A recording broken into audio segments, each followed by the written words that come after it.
Bonjour à toutes et à tous, bienvenue sur le concept Box au film. Une fois par mois, je vais traiter d'une saga, d'un film un peu plus récent que ceux que j'ai l'habitude de faire sur On se fait une toile. Pourtant, ce film aurait très bien pu se classer dans la catégorie On se fait une toile, même s'il date de 1995. Je vous explique tout de suite après le générique pourquoi j'ai eu du mal à choisir entre On se fait une toile ou Box au film.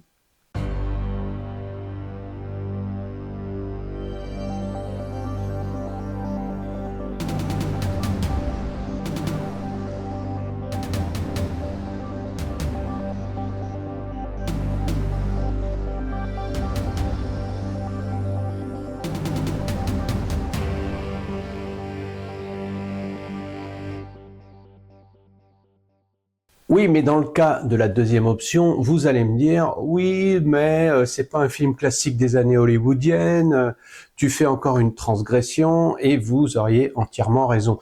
Sauf que, je trouve que ce film rend réellement hommage à la période des années 50, où florissaient les films de KPDP à grand budget, technicolor flamboyant, et grandes vedettes avec leurs costumes d'apparat. Tout était déjà là à cette époque, et donc, L'île aux pirates, le film que nous allons aborder aujourd'hui de René Harling, a essayé de s'approprier ce genre. Un flop injuste pour ce film d'aventure XXL. We set sail for Cutthroat Island! More gold, jewels, and plunder than you've ever dreamed of.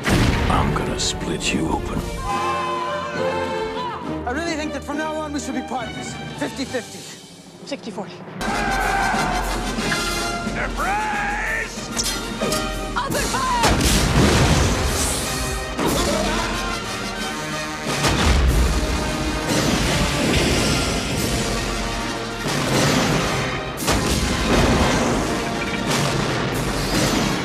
On suit très naturellement l'histoire de Morgan Adams, interprétée par l'épouse de René Harling, Geena Davis, une capitaine pirate assez badass, je dois le dire, en quête d'un trésor légendaire sur l'île aux pirates. Problème, c'est qu'il lui manque une partie de la carte.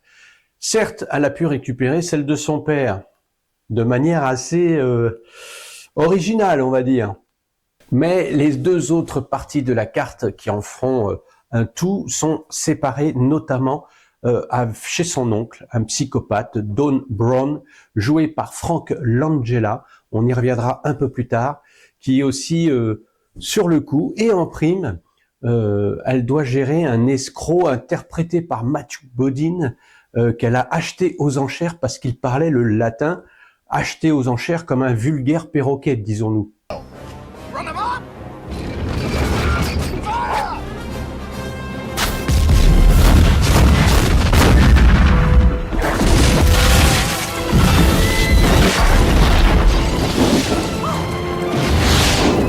A ship! I find myself being fired upon by an entire ship!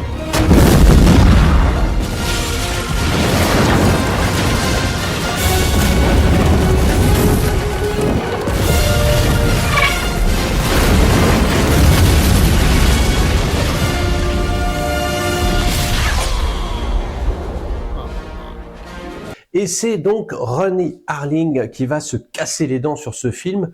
Il sort tout juste de gros succès, 58 minutes pour vivre, la suite du fameux Die Hard, et Cliffhanger avec notre fameux Sylvester Stallone qui l'a remis au rang de vedette à ce moment-là. Et donc les studios lui font confiance, sauf que le studio en question, c'est Caralco, qui est déjà au bord de la ruine. Donc ils espèrent avec son statut que ce film viendra, on va dire, sauver le studio quelque part. Un film de KPDP, c'était plutôt en vogue, en tout cas, ça allait devenir en vogue, puisqu'ils avaient prévu de faire un remake des Capitaine Blood de Michael Curtis et aussi La fille du flibustier de Jacques Tourneur. Et tout ça, c'était bien avant les Pirates des Caraïbes de Disney. Alors, qu'est-ce qui ne va pas avec ce film, à votre avis? Eh bien, déjà, son budget qui a explosé, littéralement. René Harling voulait de la véracité, donc il a fait construire des navires, des vrais navires. Il a tourné dans des décors naturels, à Malte notamment, en Thaïlande. Et donc, le budget s'est envolé. faisant de ce film l'un des plus chers de son époque. Si on revient un peu sur la genèse de ce projet, ça devait être réalisé par John McTiernan ou même par Paul Verhoeven, qui étaient aussi en vogue à ce moment-là grâce à leurs succès respectifs. Et c'était Michael Douglas qui, lui, devait être dans le rôle principal masculin. Bon, il a trouvé qu'il n'y avait pas assez de présence à l'écran et puis il voulait vraiment une hausse de salaire de par son statut et donc il n'a pas été retenu. C'est peut-être pour ça aussi que le film a fait un flop. C'est Matthew Modine qui l'a remplacé. Il n'avait pas la même cote, effectivement, et peut-être le même aura pour attirer des spectateurs dans les salles qu'un Michael Douglas à cette époque-là. Le film regorge d'anecdotes et de diableries. René Harling s'est comporté comme une diva durant ce film. Il avait tout pouvoir, et lorsqu'il a renvoyé le chef opérateur, plus de 2 douzaines de membres de l'équipe ont démissionné pour contester cette décision. Il a encouragé ses acteurs à réaliser eux-mêmes leurs cascades. Super au niveau du film, mais super dangereux aussi. Les assurances ont dû se tirer les cheveux. Mais bon, c'est comme ça. Et dès que possible, il pouvait le mentionner lors de la promotion du film. Geena Davis est apparue dans les talk shows avec des extraits d'elle en train d'effectuer des cascades à répétition. Elle a expliqué les contusions et blessures qu'elle avait subies pendant le tournage. D'ailleurs, Matthew Modine, lui, il a failli se casser la nuque. Il a été frappé par un tonneau qui lui est tombé dessus lors de l'évasion de la taverne.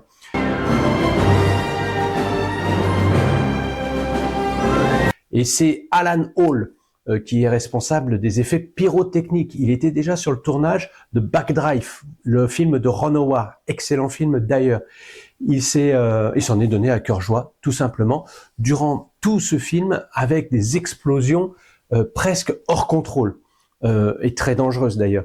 Et attention, le rendu, il est juste fantastique. Les explosions dans la course-poursuite, juste après avoir libéré Matthew Modine de ses fers d'esclaves, ou alors cette fameuse explosion du galion à la toute fin, et on en reparlera un peu plus tard.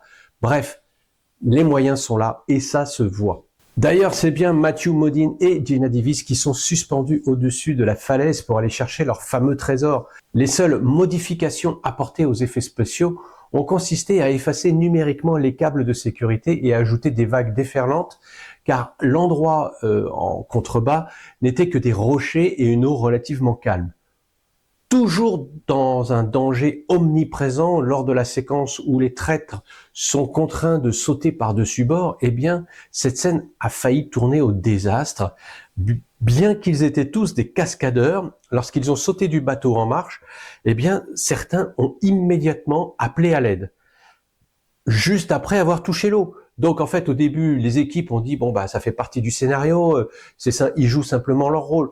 Mais en fait, il était devenu évident qu'il y avait un vrai problème, et en fait, il s'est avéré que les bottes confectionnées par le costumier Enrico Sabatini, des bottes en cuir montantes avec des lacets pour le serrage, eh bien, elles se sont vite remplies d'eau et ont alourdi les hommes qui coulaient en fait.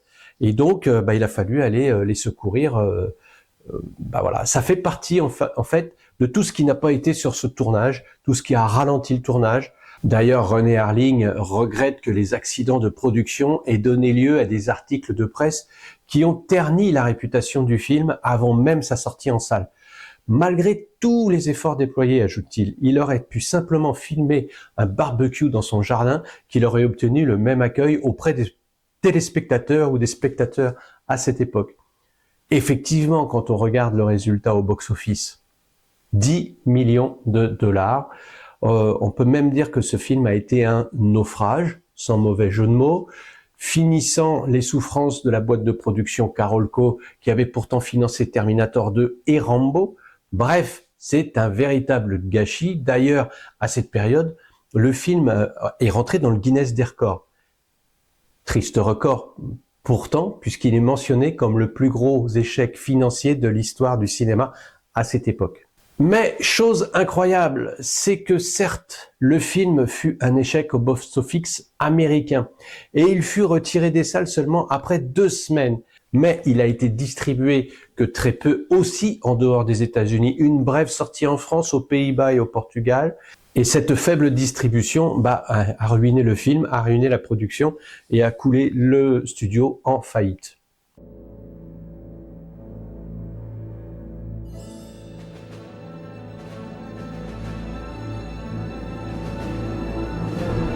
Toutes les scènes nécessitaient des mètres de pellicule car on utilisait à chaque fois 3 caméras. Ainsi, le film était hors de contrôle budgétaire. D'ailleurs, René Harlin a même dépensé $1 million de son propre argent pour réécrire le scénario.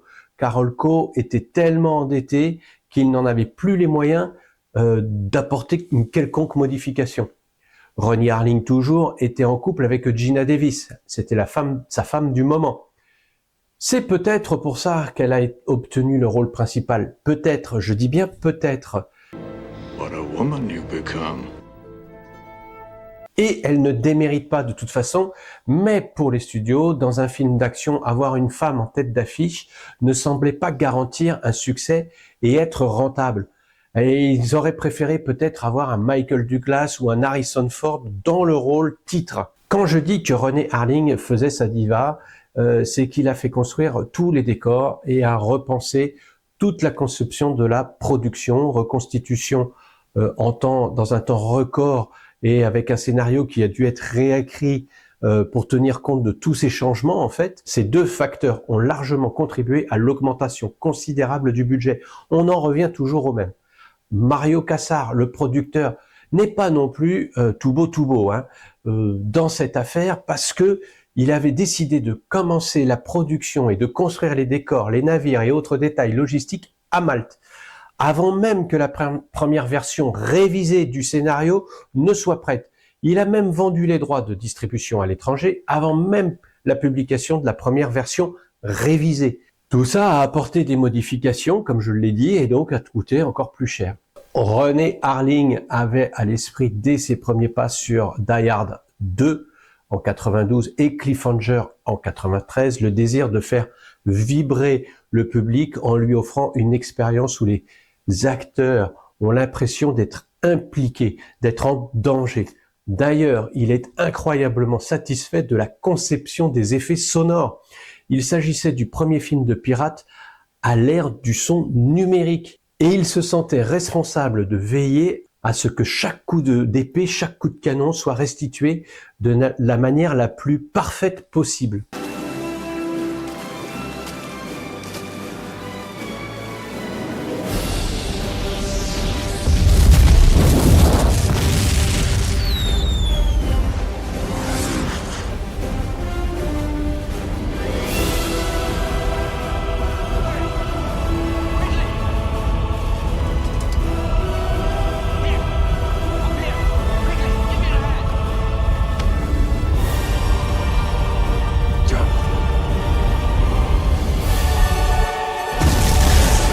Cette exigence, on la retrouve dans l'explosion du bateau à la toute fin. J'y reviendrai toujours plus tard. Est-ce que le film a trouvé sa place dans l'univers des films cultes des années 90 ? Eh bien, je trouve très certainement, puisque Geena Davis est excellente en pirate badass. L'une des rares héroïnes de films d'aventure de cette époque-là. On peut quand même mentionner Au revoir à jamais, toujours devant la caméra de son mari, film d'action qui met la part belle à l'héroïne et qui, une fois de plus, ne sera pas un grand succès au box-office, mais que moi je vous invite à regarder avec cette action non-stop et puis Samuel L. Jackson qui en fait toujours des tonnes mais qui est toujours jouissif à regarder. Frank Langella en méchant génial, il est en roue libre, le coco. Voyant que le film était une galère, il a décidé de s'éclater complètement. Il a même décrit son rôle comme le méchant le plus pur qu'il n'ait jamais joué, et ça se voit. On voit qu'il jubile, il cabotine à fond, savoure chacune de ses répliques et se marre en torturant les héros. Bref, c'est un showman en mode démoniaque.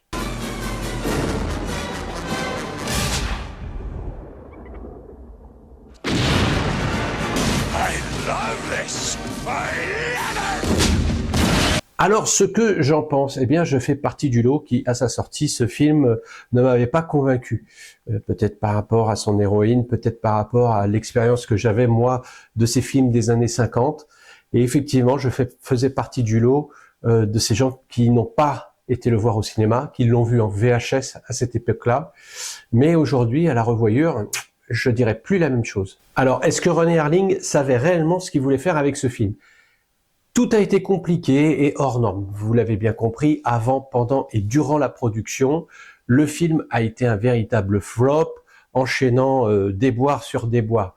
Mais aujourd'hui, à la revoyure, comme je vous dis, ce film est un véritable hommage au film des années 50 qui faisait la part belle aux pirates. Et toujours à la revoyure, le film n'a pas du tout à rougir de ce qu'il nous offre. Au début, on peut être déconcerté par tant d'explosions, de cavalcades. Il nous en met plein les yeux. On a même du mal à croire Geena Davis dans le rôle de ce capitaine qui injure, qui boit, qui se saoule. Bref, on se laisse malgré tout séduire lentement, mais avec encore plus d'intensité, je dirais, car on comprend que Harling veut nous offrir le plus grand spectacle que le cinéma peut nous offrir à cette époque-là. Il met tout en œuvre pour que le public soit transporté dans les Caraïbes, fasse partie prenante de l'action. Alors oui, bien sûr, le film a ses défauts, mais ce sont des défauts de générosité. Harling veut nous en mettre plein la vue au risque que tout s'écroule comme un château de cartes. Il offre un spectacle incroyable et on peut enfin se dire que Geena Davis est la fidèle représentante de l'imagerie des pirates au féminin, comme une Maureen O'Hara dans son temps. Car on peut enfin oser la comparaison. Si ce n'est pas évident au début, il y a une telle volonté de nous séduire avec ce genre dépassé qu'aujourd'hui, on peut saluer les risques pris. Le méchant pirate jubile et prend un vrai plaisir à interpréter ce gaillard sans cœur. Et puis, il y a la scène finale, j'y reviens donc, où le bateau explose et où on voit tous les débris partir dans tous les sens à travers l'écran. On pourrait presque ressentir le souffle de cette explosion.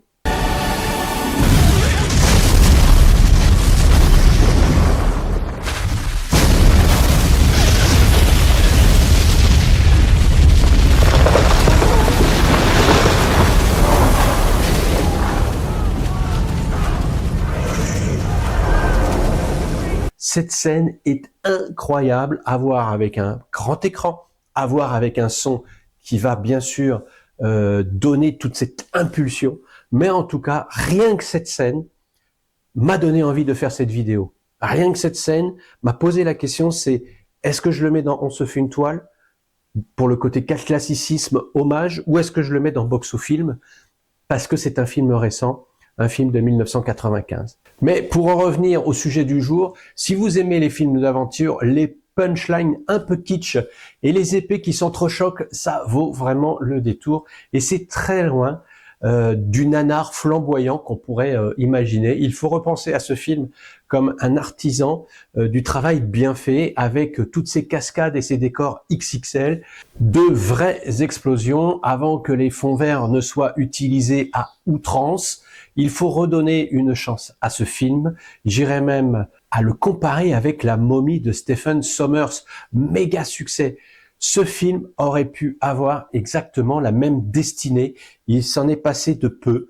Il n'est pas sorti au bon moment. Il est sorti dans une année aussi où il y avait des gros blockbusters qui sortaient. Ça ne l'a peut-être pas aidé.